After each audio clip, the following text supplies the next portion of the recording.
When you learn a bunch of these shapes, you'll be able to play bass lines like this.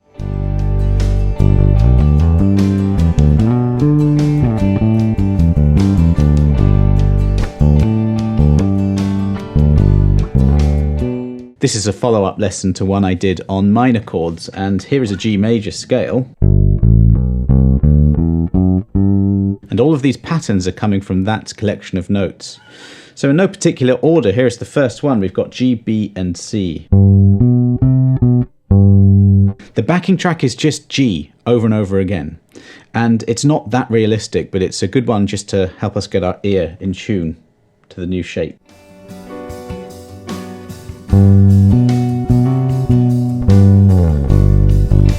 This is a really good note learning exercise. Find any G and play that pattern off it.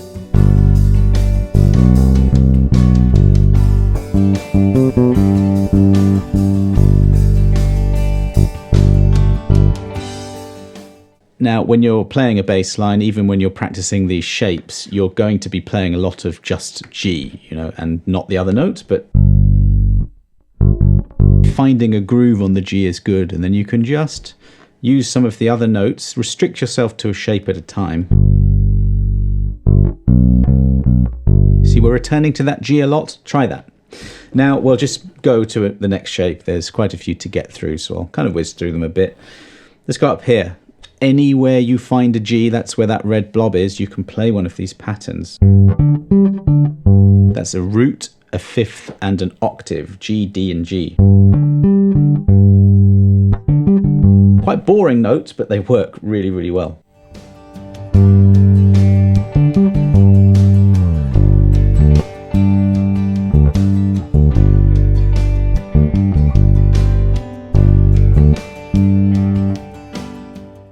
Make sure to subscribe to the channel, by the way. The next lesson is going to be a bit more of a realistic musical situation to use minor and major chords. So that will be next week. The next shape, G, F sharp, and D. Very important to know the intervals. So the G is the root. The F sharp is the major seventh, which is the seventh note in the major scale, and it adds a really bright quality. And the D is the fifth. So with the first pattern and the second pattern, you could use those even without the backing track. Root fifth octave.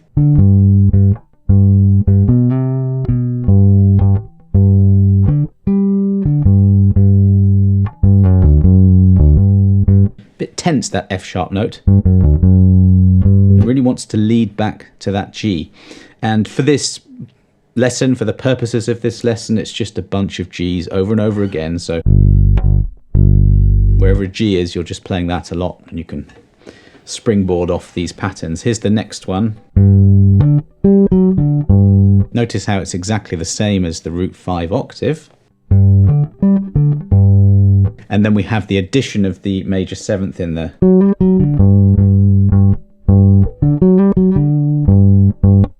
Now, the title of the lesson is to use over major chords, and this won't work all the time. If you have a G dominant seventh chord, that's not going to fit, but certainly over the one chord in a major key, it will always work. And actually the 4 chord as well. We're not really doing this lesson, but if you are playing a G, you go to a C, that would work because it's a major seventh chord. So that's a great shape to learn. Here's how it sounds.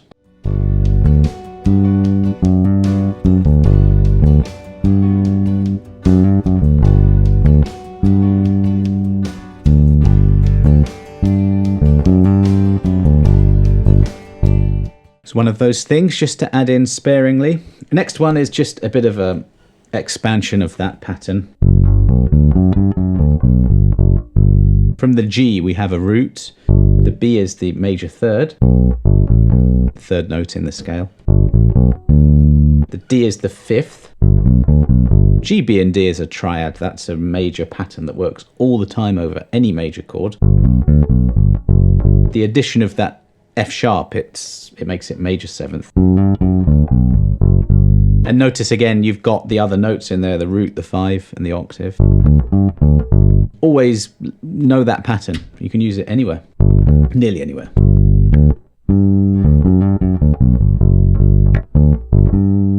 Don't have to always be playing with a backing track. You can just take one pattern and just make something up around it. I know this is improvisation as well, and you may not be too hot on that, but this will help you. You're concentrating on the G, keeping a simple groove, and you can pass through those other notes and it will sound good. I love this one. So we have a root, a 5, and a 9. That also worked over the minor chord, if you remember that lesson.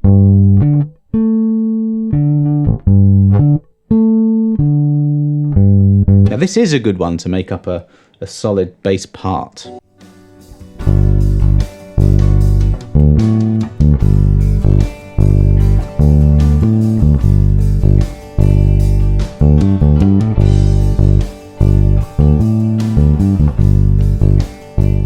Towards the end, I added in the octave.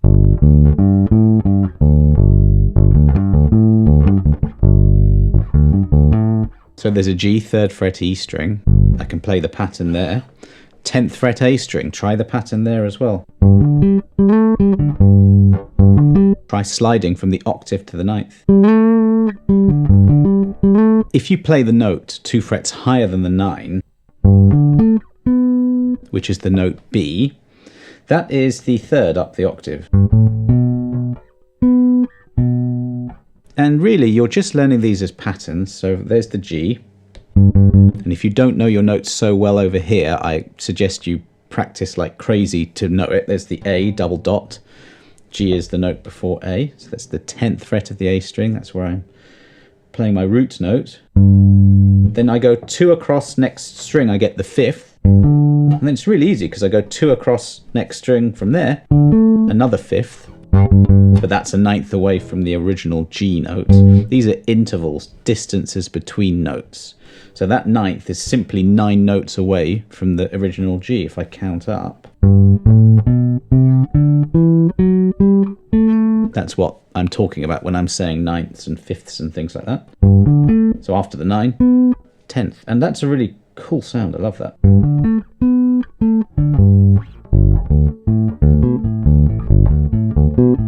You might recognize the guitar line to Every Breath You Take for that.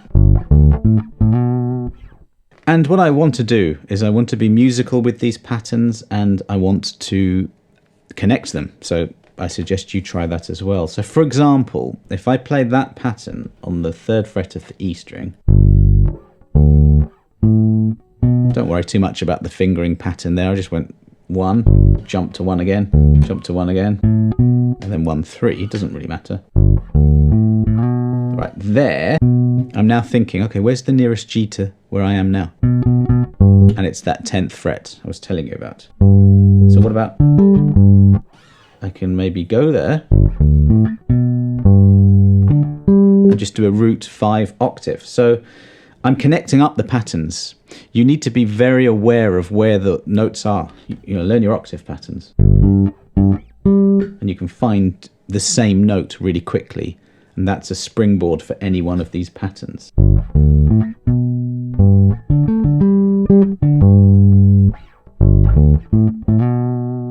Okay, let's move to the next pattern. It's almost the same, but we just lead up.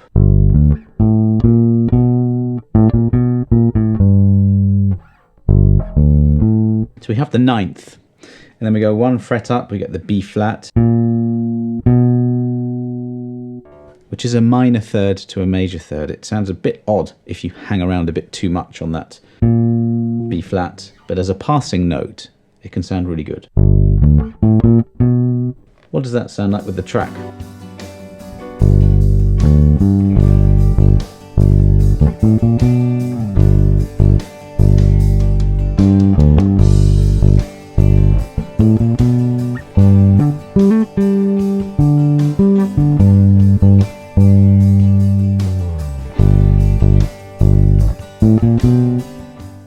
You don't need to use all the notes, you can jump to that bit. When I'm playing and I'm doing this in real time, I'm very aware of where the notes are, and you will learn them if you play like this. So, 5th fret D string, that's the G. So I'm sort of targeting that. And then I know that little run there is just 2 frets higher. And you just practice, and you become more and more familiar with the patterns. And then you just sort of force yourself into making music from it. A backing track like this will help. You can download that for free down below. And just being on your own, maybe getting a drum beat or playing without one, just making stuff up. This isn't a realistic music situation where you just have one chord going over and over again. This is just to practice these shapes. Here's a very usable pentatonic pattern starting on the E string. Very slowly.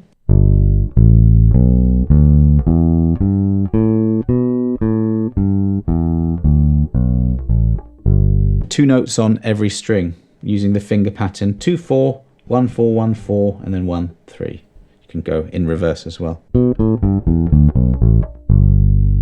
All of those notes sound really great.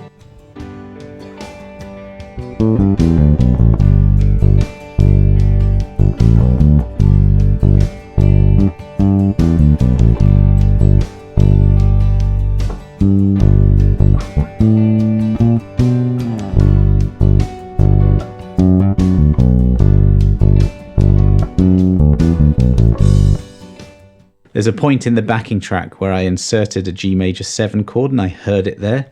And when that happened, I used a G major 7 shape. And I was combining that with this one. And that one we did previous.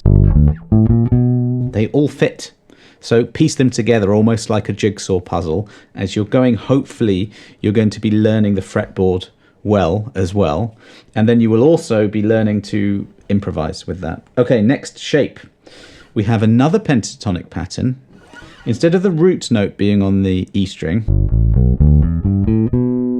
we're going to now place it on the A string.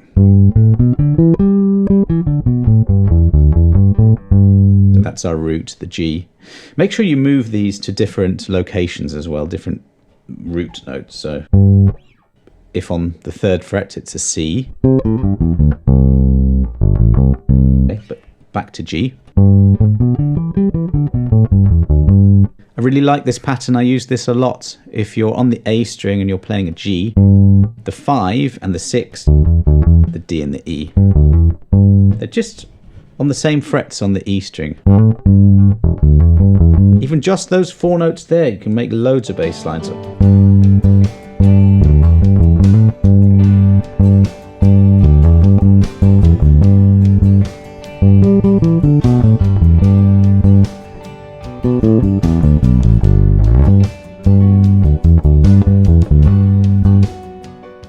Probably those 2 patterns right there, the 2 major pentatonic patterns, would give you the most mileage. They sound really melodic, and it's got the triad in there, it's got all kinds of notes that sound really good. And we'll explore a couple more pentatonic patterns. It's the same notes, but if you play a slightly different way, you can do different things. Let me show you that. So here's the next pattern. Exactly the same as this. Except if you organize the notes this way, at least this is how I feel, I will play a different way. I'll do things like this.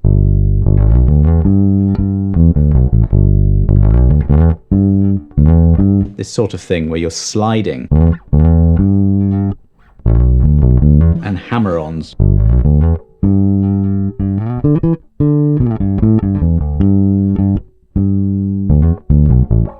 All I did there, by the way, was take this pattern and then start on G again, 5th fret D string, and play the same pattern.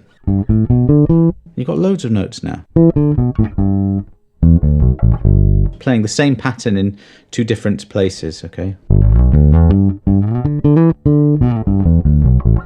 Isolate a couple of notes from that, G, D, E. And you've got a very soul kind of thing. Let's just use that on its own.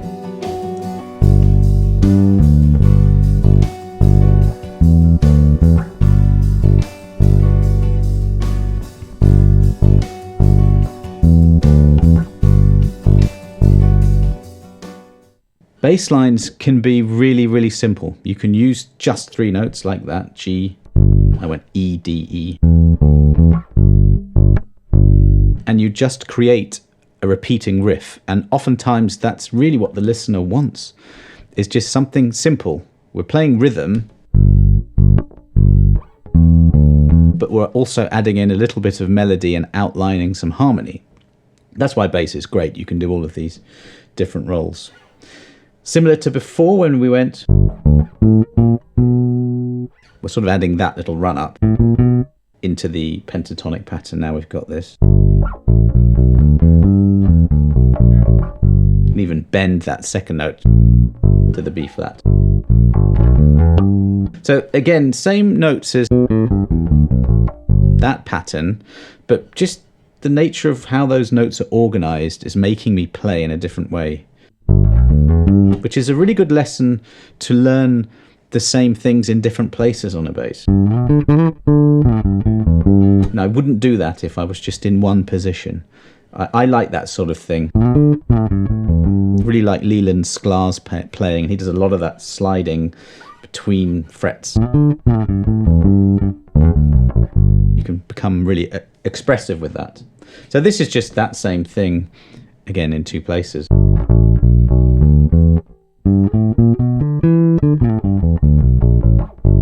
Okay, here's another simple one. You'll see that that actually is within the major pentatonic pattern.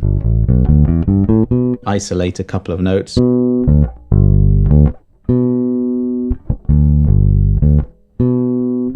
Add the 9th in as well.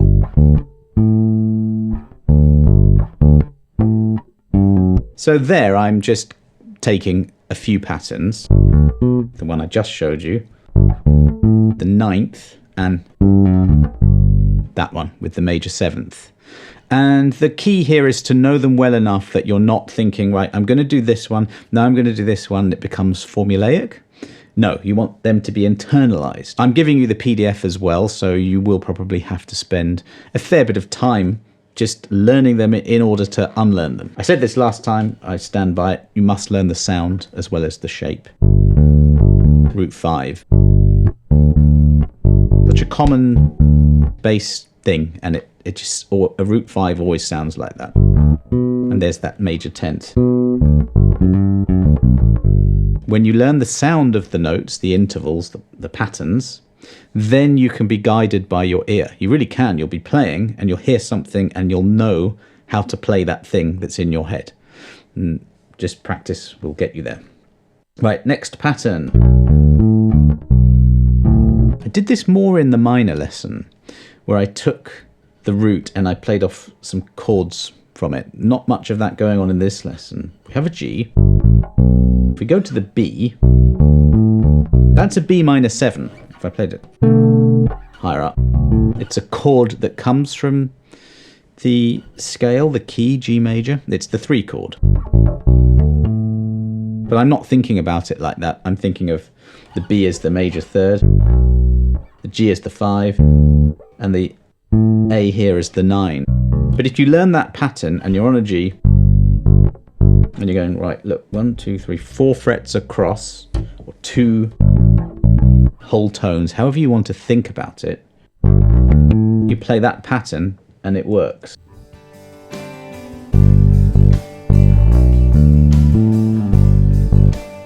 It's quite good for fills.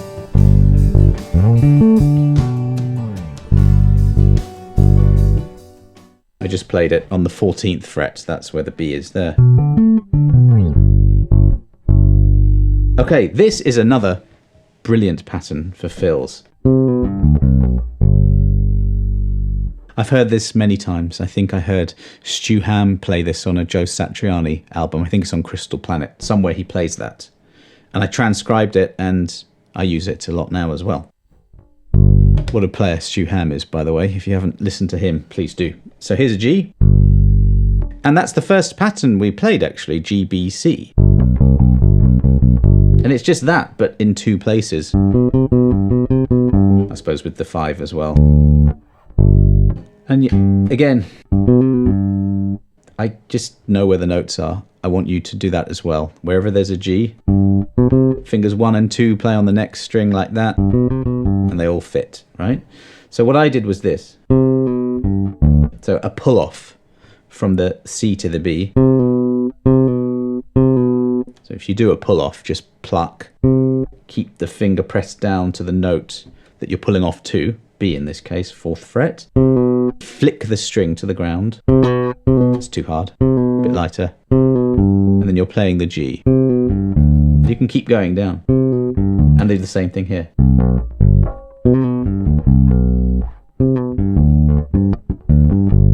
Notice that pattern, we've got the root 5, major 10th, we've got lots of the other patterns in there.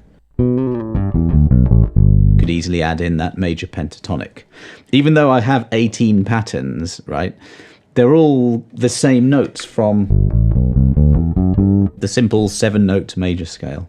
And I'm sure you will find other patterns, and I'm sure I've got lots of other patterns that I use that I haven't done in this lesson. Okay, for example, G, B, C, D. There you go, there's an extra pattern. You just take those notes on their own.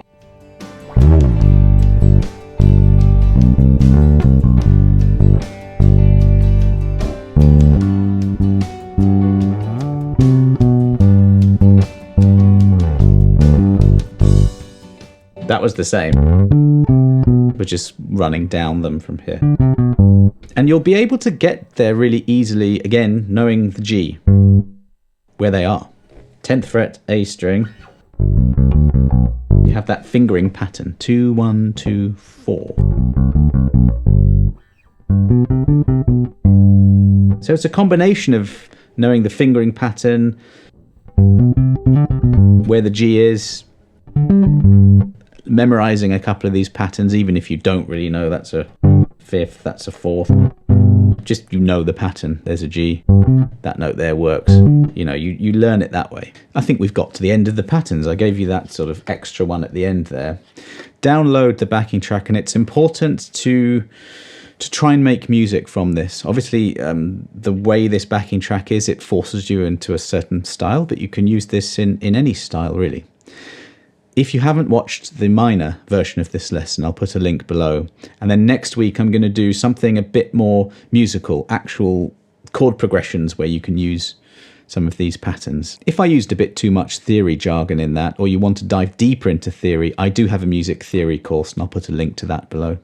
Thanks very much for watching. Any questions, let me know. Otherwise, I'll see you on the next lesson.